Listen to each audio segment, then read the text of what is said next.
రాజధానిలో రైతులందరూ జగన్మోహన్ రెడ్డి రాజధాని ప్రాంతంలో రాజధాని రైతుల గురించి భయపడి రావట్లేదన్నారు.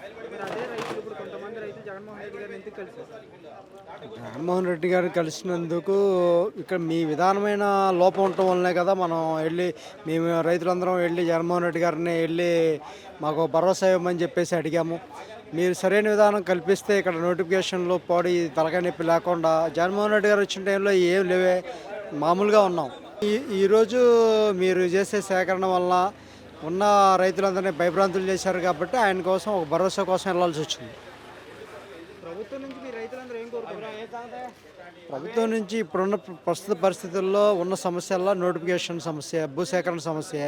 ఈ సమస్యను ఎత్తేస్తే 90% ల్యాండ్ భూసేకరణ భూ పోలింగ్లో 90% ల్యాండ్ పోలింగ్లో వచ్చినప్పుడు 10% ల్యాండ్ కోసం సేకరణకు ఎందుకు వచ్చారు? అది మా ప్రశ్న, మొదటి ప్రశ్న.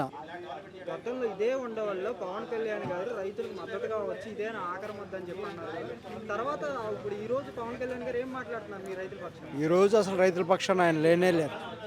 ఆయన సొంత ప్రయోజనాల కోసమే ఇస్తున్నారు తప్పితే మేము ఏ రోజైతే సార్ ఇలా మన సమస్య వచ్చింది మేము కలవాలంటే రైతులైతే మా దగ్గరికి రావద్దని చెప్పి కరాఖండిగా చెప్పారంట. సరే లేదు కన్విన్స్ చేద్దామని చెప్పేసి లోకల్ నాయకుల్ని, వాళ్ళ జనసేన నాయకుల్ని అడిగించి, సరే బాబు మీ భూములు కూడా ఉన్నాయి కదా, మరి ఒకసారి మాట్లాడదాం, సార్తో అపాయింట్మెంట్ తీసుకోండి అంటే వాళ్ళు మేము మాట్లాడతాం అని చెప్పేసి ఈ రోజు కూడా ఇప్పుడు కూడా అపాయింట్మెంట్ ఇప్పించలేదు. ఇప్పుడు కూటమి నాయకులు మాట్లాడితే జై జవాన్ జై కిసాన్ అన్నాడు. ఈ రోజు రైతు పరిస్థితి ఎలా ఉంది? అసలు రైతు ఎక్కడున్నాడు? ఇక్కడ సిఆర్డిఏ పరిధిలో అసలు రైతు అనేవాడే లేడు. వాళ్ళ దృష్టిలో ఉన్నదంతా రియల్ ఎస్టేట్ వ్యాపారమే. రియల్ ఎస్టేట్ రైతులను కూడా రియల్ ఎస్టేట్లో కలపాలని చూస్తున్నారు. రైతు ఏం చేస్తాడు? రియల్ ఎస్టేట్ వ్యాపారం చేస్తాడు? చేయలేడుగా. రైతు వ్యవసాయమే చేస్తాడు.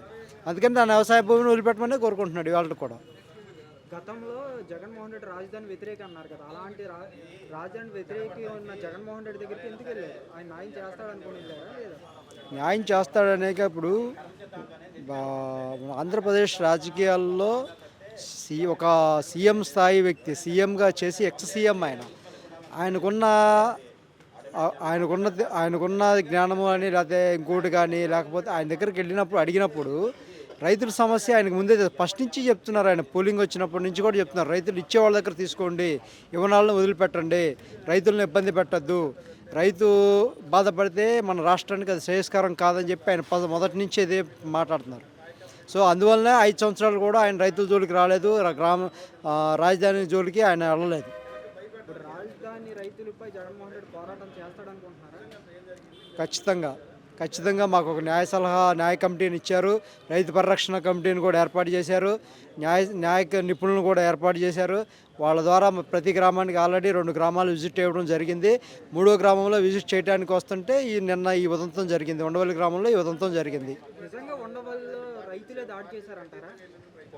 అక్కడ ఉన్న విజువల్స్లో మహా అయితే ఒక 5గురు తప్పితే రైతు అనేవాడు కూడా ఎవడు. ఆ రైతులు కూడా పూలింగ్కి ఇచ్చిన రైతులు 5గురు 6గురు ఉన్నారు. మిగిలిన వాళ్ళంతా బయట వాళ్ళే, పార్టీ నాయకులు, పార్టీ క్యాడర్ మాత్రమే. టీడీపీ క్యాడర్ ఎవరైతే టీడీపీ క్యాడర్ ఉందో వాళ్ళు మొత్తం కూడా దీంట్లో పాల్గొన్నారు.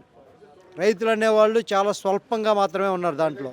కేవలం కూటమి ప్రభుత్వం రెచ్చగొట్టే విధంగానే రైతులపై విసుగొలుపుతుంది అనుకుంటున్నారా? అసలు రైతులకి ఏం కావాలో తెలుసుకోకుండా పార్టీల మీద పడతాం ఏంటి? రైతులకి ఏం కావాలో తెలుసుకోండి. ఇక్కడ ఫస్ట్ రైతులకి ఏం కావాలో వాళ్ళకే ఇప్పుడు అక్కడ వాళ్ళ మీద పడేదానికన్నా కానీ మీరు గవర్నమెంట్లోనే ఉన్నారు. గవర్నమెంట్లో ఉన్నప్పుడు సేకరణ తీపిచ్చేసేయండి. మీ కార్యకర్తలు ఎవరైతే ఉన్నారో రైతులకి ఇబ్బంది పడుతున్నా అంటున్నారో మీ కార్యకర్తలు తీసిపిచ్చేయండి. మీ అధికారం మీదే. లోకేష్ గారు మీ నాయకుడే, చంద్రబాబు గారు సీఎంఏ. తీపిచ్చేసేయండి. భూసేకరణ తీపిచ్చేసి రైతులను హోల్డ్ ఫ్రీ చేసేయండి. ఫ్రీ చేసినప్పుడు అప్పుడు మేమే ఒప్పుకుంటాం.